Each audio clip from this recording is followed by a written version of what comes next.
Hey guys, this is Deeflash and we're back with another video today.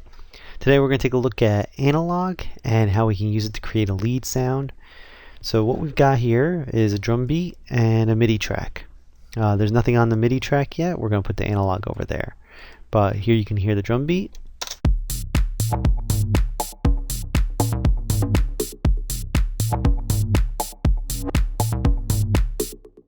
And here's our MIDI line, and I'll just put this is our initial preset.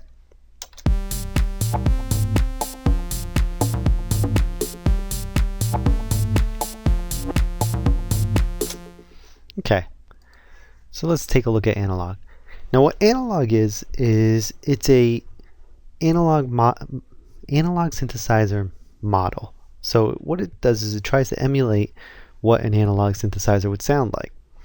And like most analog synthesizers, it's got two oscillators, and then you have two filter sections, two amplitude sections, two LFOs, and then your final global section, which gives you your volume controls, vibrato, unison, and glide.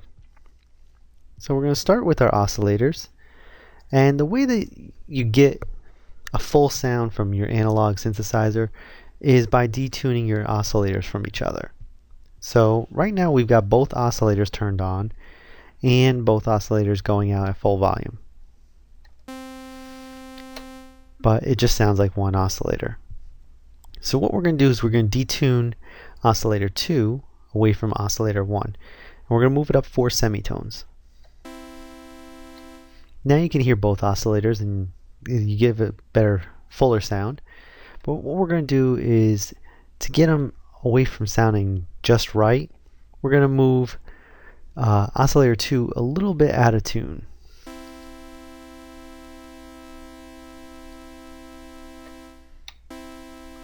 Okay, that works enough. And then what we can do is we can turn on oscillator 2's sub oscillator, which is detuned 1 octave lower. So we're going to turn that up.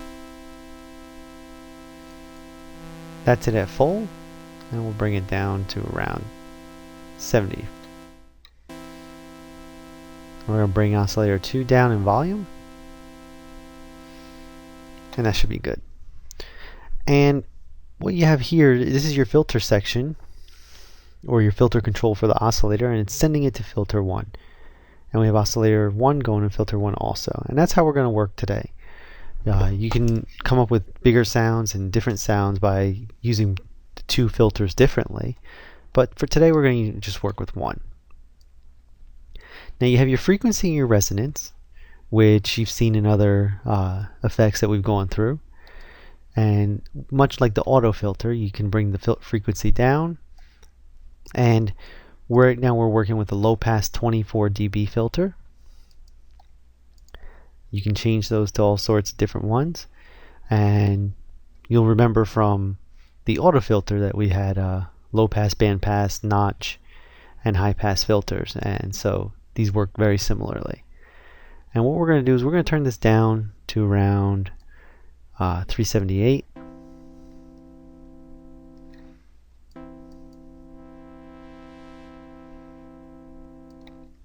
Well, 447 or 547.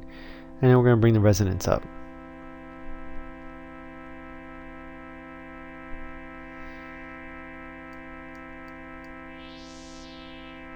Okay, that works for us. And now in each filter section you can control the envelopes of the filter. And what the envelope does is it controls how the filter opens up or closes, depending on how you have it set up. So you have your frequency modulation right here, and you can choose how the envelope controls it by adjusting the envelope setting. And what we're going to do is we're going to bring that up to about 5. And we're going to adjust the attack to about 10 milliseconds. And we'll play this line here to hear how the filter affects it.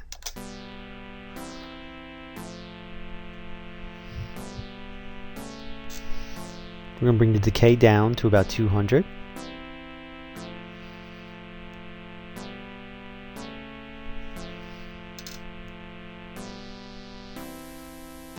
And we're going to bring the sustain back down to 50. And we'll leave the release where it is.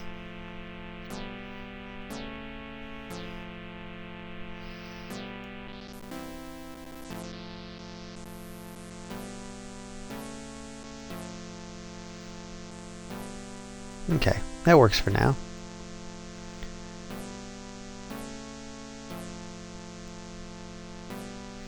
And then we're going to adjust the amplitude, and the envelope works similarly. We're going to bring that up to about 200 milliseconds.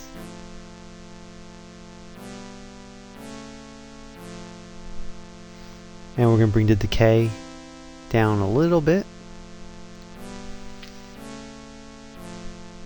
And the sustain down just a little bit.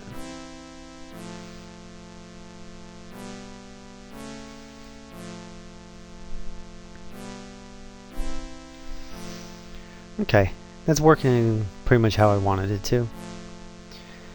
And then we have our LFO section. And our LFO has different waveforms: sine, triangle, rectangle, noise 1 and noise 2. And when you select one, you'll see what it looks like.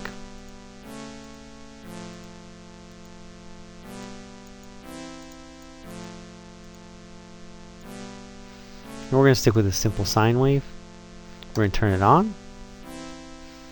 And you can either have it beat synced or running through an oscillator. The oscillator is a low operating oscillator, or a low frequency oscillator, just like what LFO means. And so we can have it running very slow, or we can have it running a little faster. For this, we're going to run it pretty low. And then what we're going to do is assign it to the frequency, or the filter. So what we do is we just change LFO 1 here.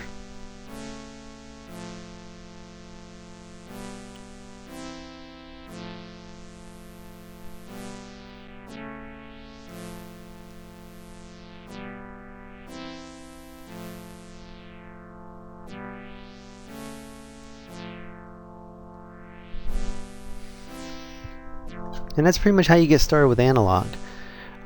Like again, you can play with the different shapes.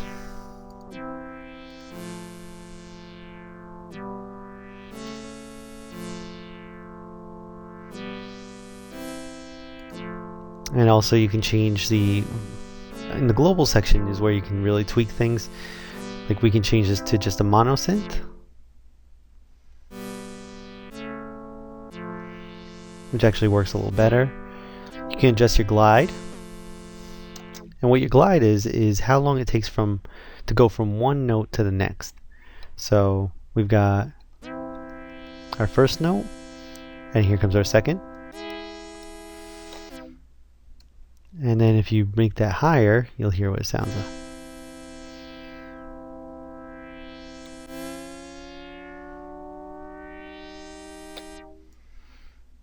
And we'll leave it sort of low, but we want to have at least that little effect there.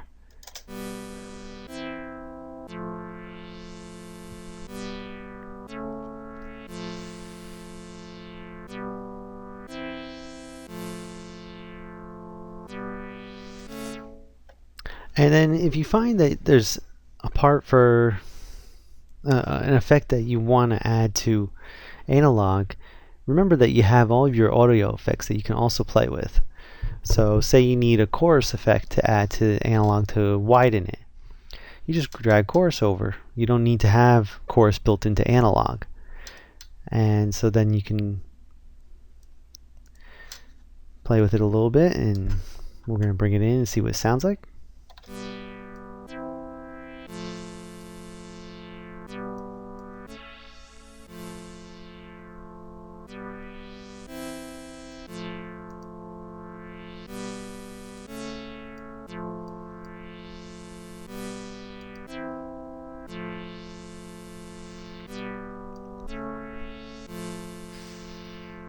And if you need reverb, you just throw that on there.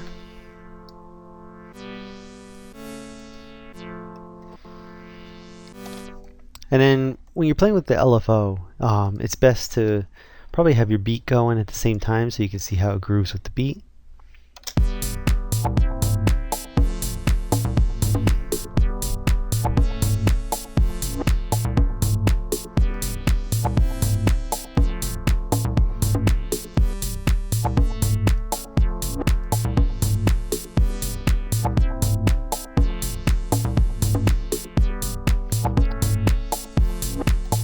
Another cool thing that you can do is, rather than modifying your MIDI file, you can actually control things like your octave and tune it up and transpose everything up right here. So say you're playing around with the sound and you just want to see what it sounds like 1 octave higher. Or 1 octave lower.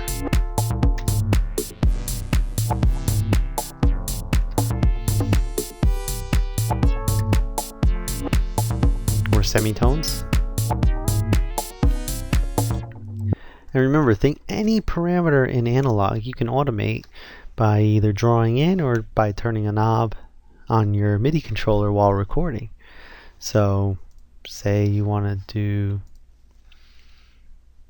you've got this part here. We're going to drag, there we go. So we're going to start at 0 semitones. Then after the first part, you want to go up 3 semitones. You can just draw that in.